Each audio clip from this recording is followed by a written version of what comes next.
اللہ علیہ وسلم سے پہلے گزشتہ انبیاء علیہ السلام آئے اور وہ اپنی امت کو اللہ تبارک و تعالیٰ کا قانون سناتے، شریعت سناتے، وہ اس پر عمل نہیں کرتے تھے۔ قرآن کہتا ہے أَفَكُلَّمَا جَاءَكُمْ رَسُولٌ بِمَا لَا تَهْوَىٰ، کہ جب ان کے رسول ان کے پاس اللہ تبارک و تعالیٰ کا قانون لے کر آتے، اللہ تبارک و تعالیٰ کی شریعت لے کر آتے، تو وہ اس کو ماننے سے انکار کر دیتے تھے، اپنے نفس کی اتباع کرتے تھے۔ وہ خواہشات نفس کے پجاری بن گئے تھے، خواہشات نفس کے بندے بن گئے تھے۔ انہوں نے اللہ تبارک و تعالیٰ کے احکام کو، اللہ تبارک و تعالیٰ کی شریعت کو ٹھکرا دیا تھا۔ اور پھر کیا ہوا؟ پھر یوں ہوا کہ کسی قوم کو پانی کے عذاب میں غرق کر دیا گیا، اور کسی کے اوپر شعلوں کی بارش کر دی گئی، اور کسی کو خون کا عذاب دیا گیا اور ان کو ہلاک کر دیا گیا۔ میرے دوستو، ضرورت ہے اس بات کی ہم اپنے گریبانوں کے اندر جھانکیں، ہم اپنے گریبانوں میں جھانکیں اور تنہائی میں بیٹھ کر ذرا سوچیں کہ جو قانون، جو شریعت اللہ کے رسول صلی اللہ علیہ وسلم لے کر آئے تھے، ہم اس پر عمل کر رہے ہیں یا ہم بھی خواہشات نفس کے بندے بنے ہوئے ہیں، ہم خواہشات نفس کے پجاری بنے ہوئے ہیں۔ تنہائی میں بیٹھ کر سوچنا چاہیے، اپنے گریبان میں جھانکنا چاہیے۔ آج ہم رسول اللہ صلی اللہ علیہ وسلم سے محبت کا دعویٰ تو کرتے ہیں، لیکن دل دادا ہمارا انگریز ہے۔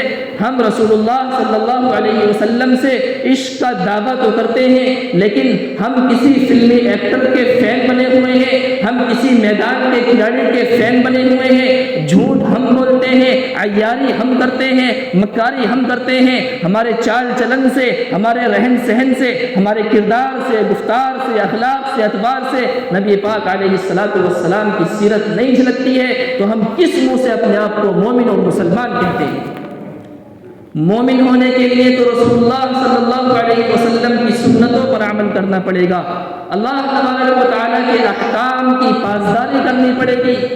میرے دوستو، ایمان ایسی چیز ہے، ایمان گھٹتا اور بڑھتا رہتا ہے، اور بعض اوقات ایسا ہوتا ہے کہ گناہ کرنے کی وجہ سے ایمان ہمارے سینوں کے اندر سے نکل جاتا ہے، اڑ جاتا ہے۔ رسول اللہ صلی اللہ علیہ وسلم نے ایک موقع پر ارشاد فرمایا کہ میری امت پر ایک دور ایسا آئے گا کہ مسلمان اپنے آپ کو یوں سمجھے گا کہ مسلمان ہے، لیکن وہ حقیقت میں مسلمان نہیں ہوگا۔ شام کو وہ مسلمان ہوگا، لیکن صبح ہوتے ہوتے اس کا ایمان اس کے سینے سے نکل جائے گا۔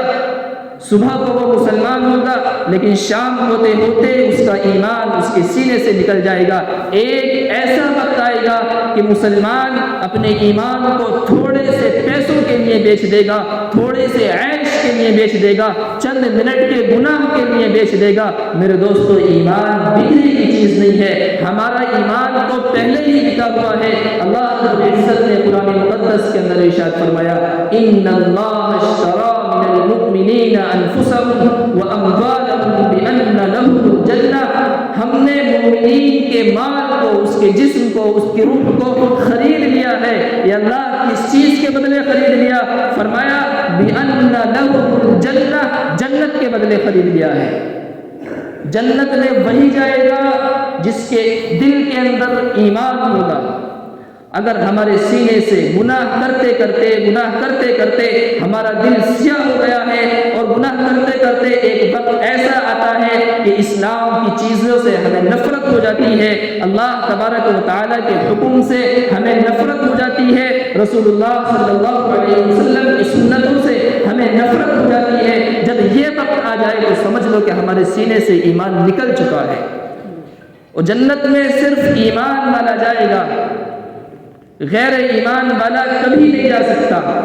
رسول اللہ صلی اللہ علیہ وسلم کی سنتوں کی مذاق اڑا کر، رسول اللہ صلی اللہ علیہ وسلم کی سنتوں کو اپنے ہاتھوں سے ذبح کر کے ہم نے رسول اللہ صلی اللہ علیہ وسلم کے سینے کو چھلنی کر دیا ہے۔ پیر ذوالفقار صاحب دامت برکاتہم العالیہ اپنی کتاب کے اندر لکھتے ہیں کہ ایک بزرگ نے ایک خواب دیکھا۔ وہ خواب کیا تھا؟ وہ بزرگ، وہ اللہ والے خواب میں رسول اللہ صلی اللہ علیہ وسلم کو دیکھتے ہیں اور کہتے ہیں کہ میرا سینہ چھلنی ہو گیا ہے۔ ان بزرگ نے، اللہ والوں نے رسول